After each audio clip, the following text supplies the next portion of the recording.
देखिए, मैंने अपने जब उद्बोधन में कहा कि शुरुआत तो हमारे देश के पूर्व यशस्वी प्रधानमंत्री अटल जी ने की थी, जो ये कहा था कि 2012 तक सारे देश की narrow gauge train broad gauge में परिवर्तित कर दी जाएंगी। दुर्भाग्य हमारा ये रहा कि 2004 में सरकार हमारी नहीं बनी, यद्यपि उस समय नेताजी सांसद बन गई, तो उस समय पर इसकी चूँकि घोषणा थी, आगे पीछे कोई ना कोई होना था, इसीलिए उस समय पर बात भी कही गई। पर 2004 से 2014 तक किसका शासन था आप जानते हैं।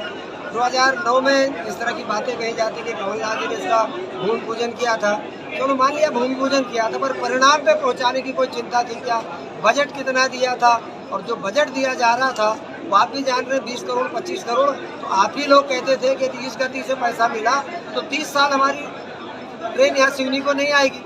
और इसलिए जब 2014 में हमारे यशस्वी प्रधानमंत्री आदरणीय मोदी जी बने, तब उन्होंने मेन बजट में रेल को जोड़ा।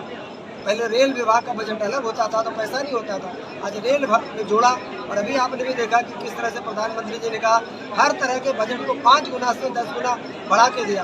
तो रेल का भी बजट पहले 2014 के पहले फिर 45,000 करोड़ का बजट होता था, आज हमारा रेल का बजट 2,45,000 करोड़ का है। तब इतना ज़्यादा पैसा देने के कारण आज सारे देश का नैरो गेज का परिवर्तन हुआ, ब्रॉड गेज हुआ, सिंगल लाइन को डबल लाइन, डबल लाइन को ट्रिपल लाइन, ट्रिपल लाइन को 4 लाइन, ये सारे काम हो रहे हैं। अमृत भारत योजना में आधुनिक रेलवे स्टेशन बन रहे हैं, उसी के अंतर्गत हमारा सिवनी भी अमृत स्टेशन के अंतर्गत है, बालाघाट है, नैनपुर को लिया है।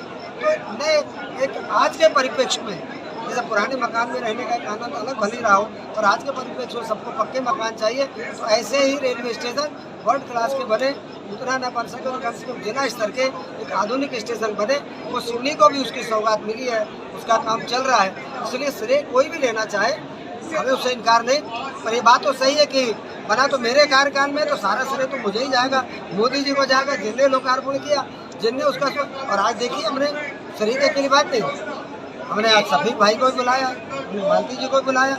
अब आज ये पदाधिकारी इसलिए अब आप जरा विचार करिए ना, हमारे प्रदेश के मुख्यमंत्री जी ने इतना बड़ा वल्लभ भवन बनाया और लोकार्पण नहीं किया, तो कमलनाथ जी ने दिया ना, और बनाया किसने? तो क्या कभी उन्होंने श्रेय दिया कि कमलनाथ जी ने? एक शिकायत हो रहा है कि बड़ी हमारे प्रधानमंत्री ने किया। समय ज्यादा लगा।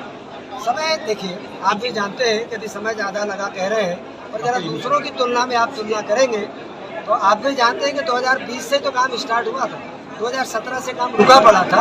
और क्योंकि इसके ठेकेदार की मृत्यु के बाद कोर्ट में केस का अटका पड़ा था, 2019 में सांसद बनने के बाद हमने उसको कोर्ट से अलग कराया, 2020 में टेंडर हुआ, और 2020 के बाद ही तो ये 5 खंड में था, चौरई से सिवनी, सिवनी से भोमा अलग, भोमा से देवलारी, आपका नैनपुर, और चौरई से छिंदवाड़ा, ये 5 खंड में काम था। तो हमारा काम तो सबसे आखिरी में स्टार्ट हुआ 2020 में, और उस समय आपने देखा होगा कि बारिश भी मनमानी, मिट्टी नहीं मिल पा रही थी, मुरम नहीं मिल पा रहा था, क्योंकि मनमानी बारिश हो रही थी, ट्रैक हमारा पूरा ऊंचा हो रहा था। और इसके साथ बहुत सारा काम का परिवर्तन हुआ इसमें, केवल सिंगल 2 ट्रैक में एक छोटा स्टेशन नहीं था, बड़े स्टेशन की बात आई। जितने जगह शहर का पानी रुक रहा था, ट्रैक ऊंचा करने से तो बड़े बड़े नाले बनाने पड़े, तो बहुत सारा रेल ट्रैक एक नया हमारा जो ट्रैक पॉइंट बनाया वो बढ़ गया, तो काम लगातार बढ़ते गया, और इसके कारण से अन्यथा। हमारे चैनल को सब्सक्राइब करें और बेल आइकन दबाना ना भूलें।